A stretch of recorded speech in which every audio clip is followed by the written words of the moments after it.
Guys, life എന്ത് unpredictable ആണെന്ന് ഞാൻ റിയലൈസ് ചെയ്യുന്നത് ഇപ്പോഴാണ് കേട്ടോ. കാരണം ഒരു 2-3 ദിവസം മുന്നേ ആണ് എൻ്റെ ലൈഫിലൊരു ടേണിംഗ് പോയിന്റ് വന്നത്. അതിന് മുന്നേ വരെ എന്തൊക്കെയോ ചെയ്തുകൊണ്ടിരുന്നു ഞാൻ, ഇപ്പം എന്തൊക്കെയോ ചെയ്യുന്നുണ്ട് എന്നുള്ളൊരു തോന്നലും കൂടി എനിക്കുണ്ട്. എൻ്റെ ലൈഫിൽ ഞാൻ എന്തെങ്കിലും ആവണം എന്ന് ആഗ്രഹിച്ചിട്ടുണ്ടെങ്കിൽ അതെൻ്റെ ഡാൻസ് റിലേറ്റഡ് ആയിട്ടുള്ള കാര്യമാണ് കേട്ടോ. എൻ്റെ ഫസ്റ്റ് സ്റ്റേജിലാണ് ഞാനിപ്പോൾ നിൽക്കുന്നത്. നമ്മുടെ വയനാട്ടിൽ പുൽപ്പള്ളി എന്ന് പറഞ്ഞ സ്ഥലത്ത് സെൻറ്റ് ജോർജ് ഇംഗ്ലീഷ് മീഡിയം സ്കൂളിൽ ഡാൻസ് പഠിപ്പിക്കാനുള്ള ഒരു അവസരം എനിക്ക് കിട്ടിയിട്ടുണ്ട്. ഇത് കിട്ടിയ സമയത്ത് സന്തോഷമാണോ എന്താ ചെയ്യേണ്ടതെന്ന് അറിയാത്തൊരവസ്ഥയായിരുന്നു. കാരണം ഞാൻ പഠിച്ചൊരു കല വേറൊരാൾക്ക് പറഞ്ഞു കൊടുക്കുകയെന്ന് വെച്ചാൽ അതിലും വലിയൊരു കാര്യം വേറെ ഒന്നുമില്ല.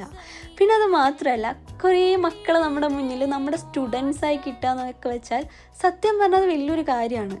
അത് നമ്മൾ പറഞ്ഞു കൊടുക്കുക, നമ്മളത് ചെയ്യിപ്പിക്കുക. പിന്നെ അത് മാത്രമല്ല, അവരുടെ ടീച്ചറേ എന്നുള്ള വിളിയും കൂടെ കേൾക്കുമ്പോൾ എവിടെ നിന്നില്ലാത്തൊരു വലിയൊരു സംഭവമായിട്ടാണ് എനിക്ക് തോന്നുന്നത്.